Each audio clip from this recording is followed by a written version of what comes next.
नमस्कार, मैं हूं आपके साथ प्राची पाराशर। प्रदेश एट 360 देख रहे हैं आप और खबरों की शुरुआत करेंगे। चलती कार में आग लगने की दो घटनाएं सामने आई हैं। पहली तस्वीर वाराणसी की है, जहां चलती कार आग के गोले में तब्दील हो गई। आग इतनी भीषण थी कि देखते ही देखते उसने पूरी कार को अपनी चपेट में ले लिया। गनीमत ये रही कि कार सवार किसी तरीके से अपनी जान बचा पाया। बाद में आग पर काबू पा लिया गया। जब तक आग पर काबू पाया जाता तब तक काफी हिस्सा जल चुका था। यह आग बाबतपुर रोड पर चलती कार में लगी। वहीं दूसरी तस्वीर गाजियाबाद की है, जहां राजनगर एक्सटेंशन रोड पर चलती कार आग का गोला बन गई। तस्वीरों में देखा जा सकता है कि आग ने कार को किस तरह अपनी चपेट में ले लिया है। इस दौरान कार सवार ने किसी तरह कार से कूदकर अपनी जान बचाई।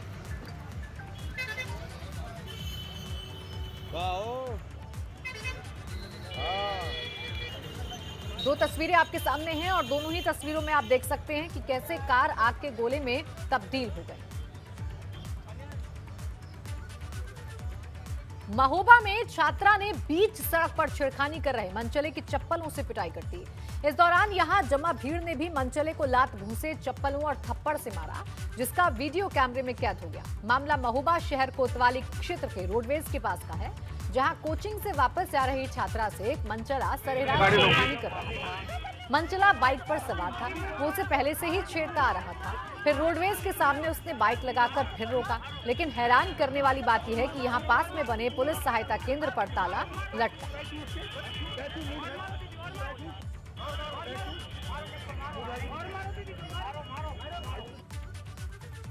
और लखनऊ में यूपी एसटीएफ ने 2 बांग्लादेशियों को गिरफ्तार किया है। दोनों पर आरोप है कि उन्होंने फर्जी वोटर आईडी कार्ड बनवा लिया था।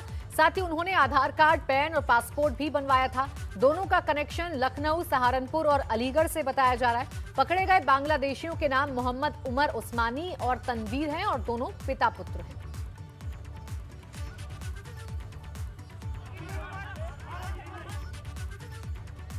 मुजफ्फरनगर में पुलिस का ऑपरेशन क्लीन तेजी से चल रहा है। दोपहर को बुढ़ाना कोतवाली क्षेत्र के उमरपुर चेकपोस्ट पर चेकिंग के दौरान बाइक सवार 2 बदमाशों से पुलिस की मुठभेड़ हो गई। मुठभेड़ के दौरान बदमाशों की गोली लगने से सिपाही इरफान खान घायल हो गए, तो वहीं घेराबंदी के दौरान जवाबी कार्रवाई में बदमाश शमशाद पुलिस की गोली पैर में लगने से घायल हो गया। मुठभेड़ के दौरान घायल बदमाश का एक साथी जंगलों में फरार हो गया, जिसकी गिरफ्तारी के लिए पुलिस ने घंटों जंगलों में कॉम्बिंग की, लेकिन पुलिस को कोई सफलता नहीं मिली। वहीं पुलिस ने घायल बदमाशों के कब्जे से एक मोटरसाइकिल और एक तमंचा और 4 कारतूस बरामद किए। ये शमशाद काला एक बदमाश है, जो जिले के टॉप 10 में भी है और यहाँ का बुढ़ाना थाने का हिस्ट्री शीटर है और वांछित अपराधी है, जिसके पीछे पहले ही पुलिस बुढ़ाना लगी हुई थी इंस्पेक्टर मगनवीर गिल के नेतृत्व में। आज इन लोगों को ये टिप्स मिली कि ये बदमाश अपने एक साथी के साथ मोटरसाइकिल से उकावली के जंगलों की तरफ आने वाला है। इस पर आज गाड़ाबंदी, नाकाबंदी की गई और इंस्पेक्टर गिल और एसएसआई और इनकी टीम ने आज उनको रुकने का इशारा दिया, जिस पर बदमाशों ने गोली चला दी। पुलिस ने आत्मरक्षा हेतु फायरिंग की, उसमें शमशाद काला घायल हो गया है, वो गिरफ्तार हो गया। दूसरा साथी उसका भागने में सफल रहा है, उसको जिला अस्पताल के लिए भेजा जा रहा है चिकित्सा के लिए। और अब संभल से खबर है, पुलिस की बदमाशों से मुठभेड़ हो गई। कुख्यात गौ तस्कर पुलिस की गोली से घायल हो गया। पुलिस ने गौ तस्कर को गिरफ्तार कर लिया है। बदमाशों की गोली से एक सिपाही भी घायल हुआ है।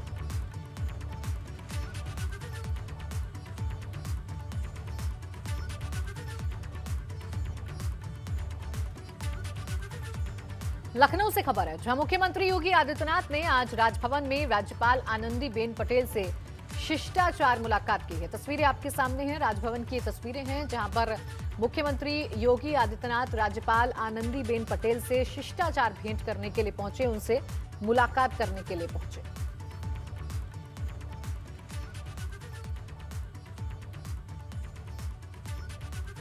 इस बार सभी पार्टियां पंचायत चुनाव को काफी गंभीरता से ले रही हैं।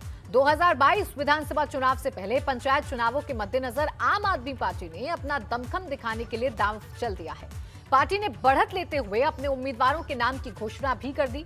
आम आदमी पार्टी के यूपी के प्रभारी और राज्यसभा सांसद संजय सिंह ने 400 उम्मीदवारों की पहली लिस्ट भी जारी कर दी है।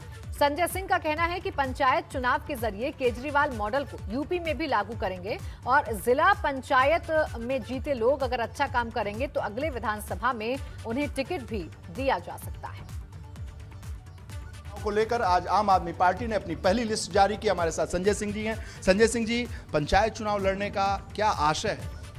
देखिए, पंचायत जो है वो सबसे पहली इकाई है और वहाँ से अगर विकास की जो अवधारणा है उसको अगर हम ज़मीन पर उतारने में कामयाब हुए तो एक क्रांतिकारी परिवर्तन हो सकता है। उत्तर प्रदेश में दुर्भाग्य से ग्राम पंचायतों के लिए जो योजनाएं आईं पिछले दिनों वो बंदर बाट में गईं और उस योजना को ज़मीन पर सही रूप में उतारा नहीं गया। तो इस ग्राम पंचायत चुनाव के जरिए हम उत्तर प्रदेश में जो हमारा दिल्ली का विकास का मॉडल है, जो हमारा केजरीवाल का विकास का मॉडल है, जो शिक्षा के क्षेत्र में, सड़क बिजली पानी के क्षेत्र में, चिकित्सा के क्षेत्र में जो बदलाव का हमारा मॉडल है उसको हम ज़मीन पर सच करने की योजना हमारी है और उसका हम पूरा प्रचार प्रसार भी इस चुनाव में करेंगे। जो योजनाएं जिला पंचायत के अधीन हैं उसको उसमें बेहतरीन काम करके दिखाना और भविष्य में विधानसभा चुनाव जीतने पर दिल्ली में जो हमारा बिजली फ्री और पानी फ्री और चिकित्सा शिक्षा फ्री का जो मॉडल है उसको सच करके दिखाना, दोनों तरह का प्रचार हम लोग इस चुनाव में करेंगे। और हम लोग ये मानते हैं कि जिला पंचायत का चुनाव हमारे लिए विधानसभा चुनाव की तैयारियों में भी बहुत महत्वपूर्ण है, क्योंकि पिछले 6-8 महीने की प्रक्रिया से हमने ये सारे नाम निकाले हैं जो आज 400 कैंडिडेट तय किए गए हैं। ये जो कैंडिडेट्स हैं इनकी क्या खास? इसके बाद अगर इनमें से जो लोग जीतते हैं अगर वो अच्छी परफॉर्मेंस करेंगे तो विधानसभा चुनाव लड़ाने के बारे में भी पार्टी उनके ऊपर विचार करेगी। और मुरादाबाद में कल सपा अध्यक्ष अखिलेश यादव की प्रेस कॉन्फ्रेंस के दौरान पत्रकारों के साथ मारपीट और बदसलूकी मामले की जांच अब पुलिस को सौंप दी गई है। मुरादाबाद मंडल के कमिश्नर आंजनेय कुमार सिंह ने ये जांच सौंपी है। दरअसल कल की घटना से गुस्साए पत्रकारों ने अखिलेश यादव के खिलाफ मुकदमा दर्ज करने के लिए एक प्रार्थना पत्र दिया, जिसमें हमला कराने और बंधक बनाने का आरोप लगाया गया। मुरादाबाद पुलिस के मुताबिक मामले की जांच कर वैधानिक कार्रवाई की जाए।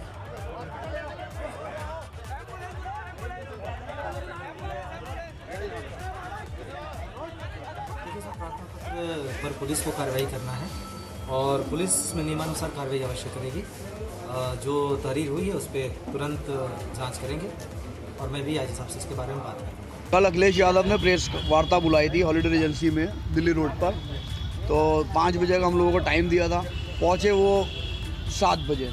जैसे ही वो पहुँचे पत्रकारों ने उनसे ये कहा कि आप देर से आए हैं। कहना भी चाहिए, पत्रकार को आप बुलाते हैं और 2 घंटे इंतज़ार कराते हैं, वो भी जब आप अपनी गर्ज के नहीं बुलाते हैं। उसके जब सेल्फी खींचने लगी पीसी के बाद तो हम लोगों ने कहा एक टिक टैक कर लेते हैं और उनके जो साथ के लोग थे समर्थक वो भिड़ने लगे। भिड़ते वो एक उनका गार्ड ने ऐसे करके राइफल घुमाई तो वो मेरे यहाँ लगी। मैंने अखिलेश जी से आपत्ति दर्ज कराई। अखिलेश जी ये गलत बात है, आपके सुरक्षाकर्मी पत्रकारों के साथ मारपीट कर रहे हैं। तो उन्होंने एकदम मुझे जवाब दिया, हाँ महाराज जाइए आप। तो सपा के राष्ट्रीय अध्यक्ष अखिलेश यादव ने मुरादाबाद में कल पत्रकारों के साथ बदसलूकी और मारपीट के मामले पर माफी की बजाय आज भी खुद का बचाव किया। उन्होंने कहा कि 1-2 पत्रकार ही ऐसे थे जिन्होंने सारा माहौल खराब कर दिया।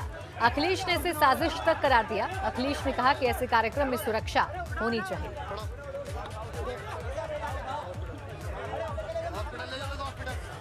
जिस दिन समाजवादी पार्टी के लोग अपील कर देंगे साइकिल चलाने वालों के, तो सड़क पर जगह नहीं बचेगी, इतनी साइकिल चलेगी।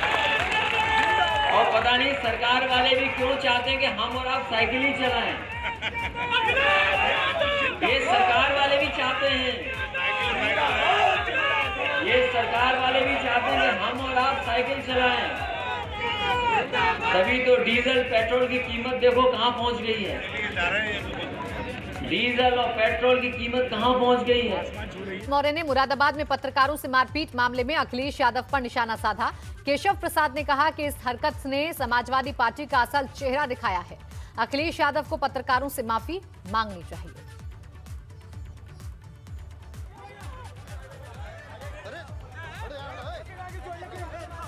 मैं समझता हूं श्री अखिलेश यादव जी समाजवादी पार्टी के राष्ट्रीय अध्यक्ष हैं और उत्तर प्रदेश के पूर्व मुख्यमंत्री हैं। उनकी प्रेस में जो भी पत्रकारों के साथ घटना हुई है, मैं उसकी कड़े से कड़े शब्दों में पहले तो निंदा करता हूं, भर्त्सना करता हूं। और श्री अखिलेश यादव जी 2022 में सत्ता में वापसी के सपने देख रहे हैं, तो यह एक तरह से पूरी प्रदेश की जनता के लिए समाजवादी पार्टी का उन्होंने पत्रकारों के साथ जो घटना हुई है उसके माध्यम से अपना ट्रेलर बताया है कि आने वाली फिल्म 2012 से और 17 के बीच में जो उनके शासन में एकदम अराजकता, गुंडागर्दी, अपराध चरम पर था, उससे भी खतरनाक होने वाले हैं। मथुरा में पीएफआई के कथित आतंकी फिरोज खान और अंसद बदरुद्दीन को कोर्ट में पेश किया गया, जहां कोर्ट ने दोनों को जेल भेज दिया।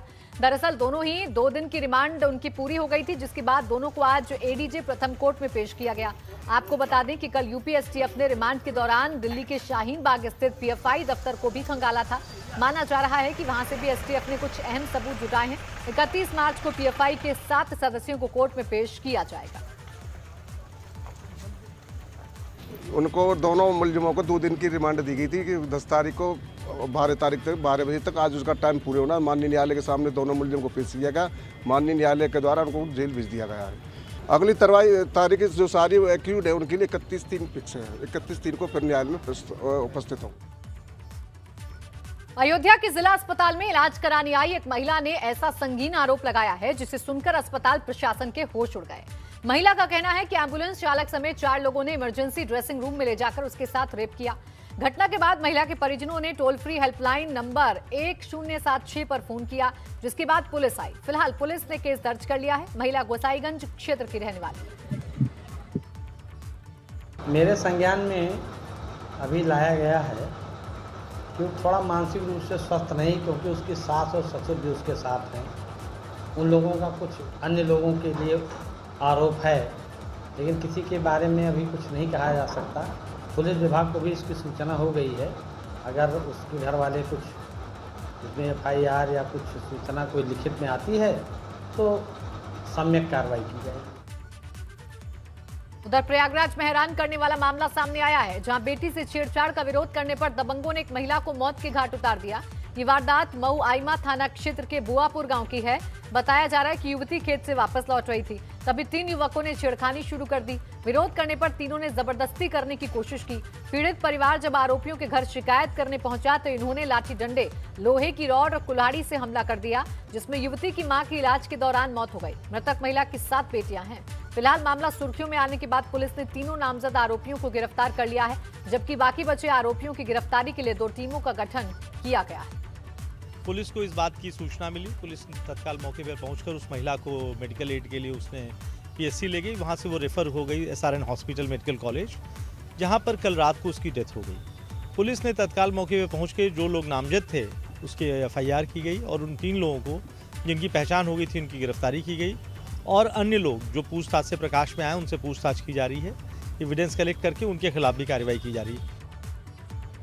और अवैध शराब के खिलाफ पुलिस प्रशासन ने मोर्चा खोल रखा है। इस कड़ी में प्रदेश में जगह जगह छापेमारी जारी है। पहली तस्वीर मेरठ की है, जहां भूड़बराल गांव में पुलिस और आबकारी विभाग ने आरओ प्लांट की आड़ में चल रही नकली शराब फैक्ट्री पर छापा मारकर 450 लीटर कच्ची शराब बरामद की। साथ ही मौके से शराब बनाने में इस्तेमाल होने वाले उपकरण और सामान बरामद किए। साथ ही प्लांट के मालिक सहित 6 लोगों को पर केस दर्ज किया है। दूसरी तस्वीर लखनऊ की है, जहां पुलिस ने आबकारी विभाग की टीम के साथ अवैध शराब का जखीरा बरामद किया, जिसकी कीमत कई लाख आंकी गई है। ये छापेमारी मलिहाबाद थाना क्षेत्र की गई है। बताया जा रहा है कि इसका इस्तेमाल पंचायत चुनाव में किया जाता है। तीसरी तस्वीर बागपत की है, जहां पुलिस ने एक मकान पर छापा मारकर कार्रवाई की।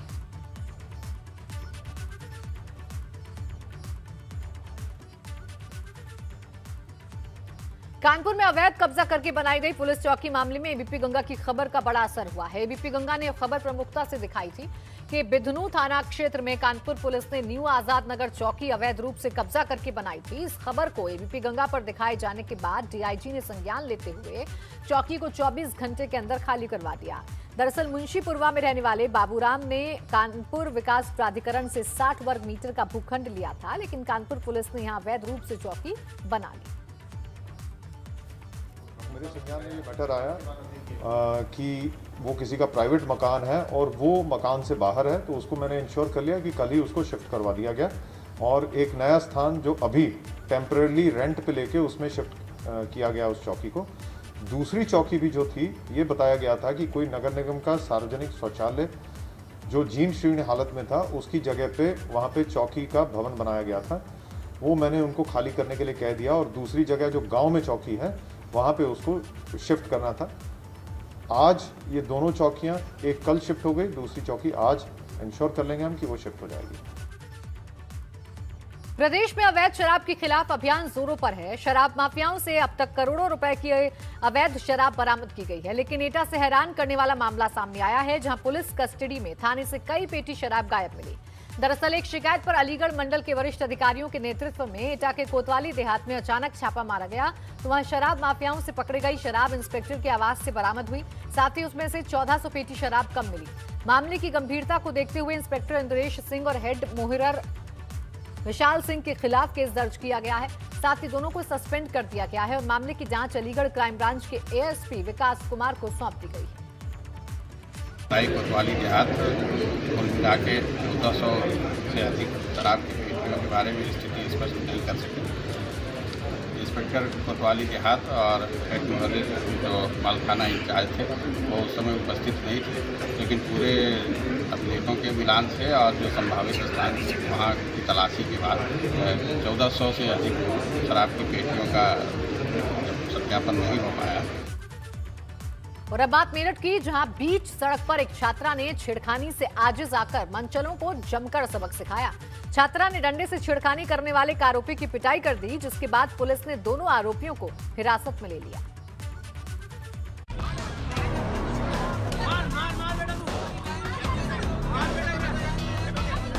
बीच सड़क पर मनचले को डंडे से सबक सिखाती इस छात्रा ने बहादुरी का काम किया है। मोबाइल नंबर मांग रहे इस मनचले को छात्रा ने जमकर सबक सिखाया। दरअसल आए दिन ये मनचले स्कूल जाने वाली इन छात्राओं से छेड़खानी करते थे। यही वजह है कि अब इनका सब्र जवाब दे गया और इसके बाद छात्रा ने हाथ में थामा पुलिस का डंडा और बस छेड़खानी करने वाले इस युवक पर एक के बाद एक वार करना शुरू कर दिया।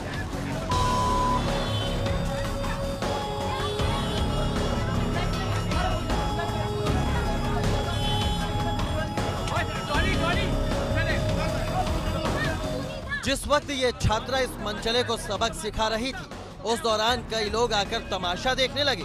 कुछ तो छात्रा को आरोपी को और पीटने के लिए उकसाने लगे, तो किसी ने छात्रा से डंडा छीनकर मनचले पर एक और वार कर दिया।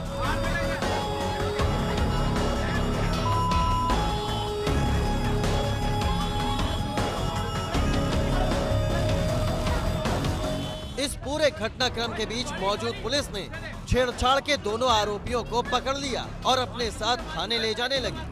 हालांकि इस दौरान भी छात्रा का गुस्सा शांत नहीं हुआ और उसने एक जोरदार थप्पड़ लड़के के गाल पर रसीद कर दिया।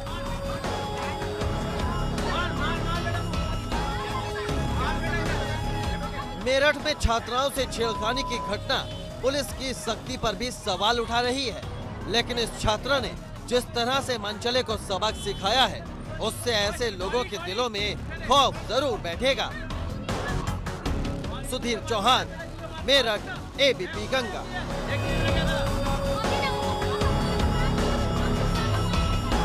बात करेंगे श्रावस्ती की, जहां 2 प्रेमियों की पिटाई का मामला सामने आया है। पिटाई का वीडियो वायरल होने के बाद पुलिस मामले की जांच कर रही है। देखिए रिपोर्ट।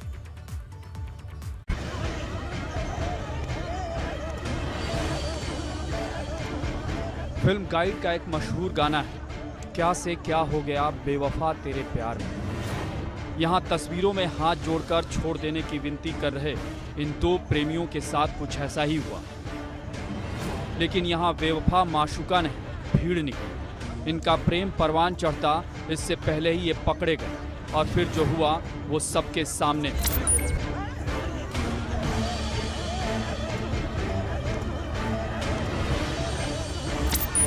शायद इन्होंने कभी सपने में भी नहीं सोचा होगा कि मोहब्बत करने की इन्हें इतनी बड़ी और बेरहम कीमत चुकानी पड़ेगी। कहाँ तो माशुका से मिलने ये सज धज कर सूट बूट में आए थे, लेकिन मोहब्बत के दुश्मनों ने कुछ पल में ही सब कुछ मिट्टी में मिला दिया।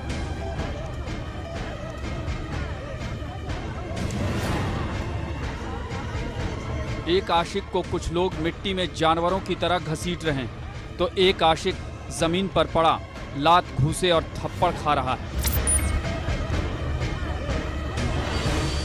ये वाकया श्रावस्ती का है, जहां थाना इकौना के मोहनीपुर गांव में 2 प्रेमियों की बेरहमी से पिटाई का मामला सामने आया है। खबरों के मुताबिक दोनों अपनी अपनी प्रेमिका से मिलने यहां पहुंचे थे, तभी गांव के कुछ लोगों ने इन्हें पकड़ लिया और फिर जैसा कि तथाकथित आशिकों के साथ अब तक होता आया है, वहीं यहां भी हुआ। पहले सवाल जवाब कि कौन हो, कहां से आए हो, और फिर लात घूसों से पिटाई, यानी पहले बात और फिर लात। फिलहाल पुलिस मामले में संज्ञान लेकर कार्रवाई की बात तो कर रही है। एक वीडियो वायरल हो रही है जिसके बारे में हमें पता चला है, उस पर जांच करा के अग्रिम कार्रवाई की जा रही है। लेकिन 2 प्रेमियों से मारपीट और उनके माफी मांगने का ये वीडियो सोशल मीडिया पर तेजी से वायरल है। लेकिन यहाँ सवाल ये भी कि कानून को अपने हाथ में लेने का हक इन्हें किसने दिया। एबीपी गंगा के लिए श्रावस्ती से अम्माद की रिपोर्ट।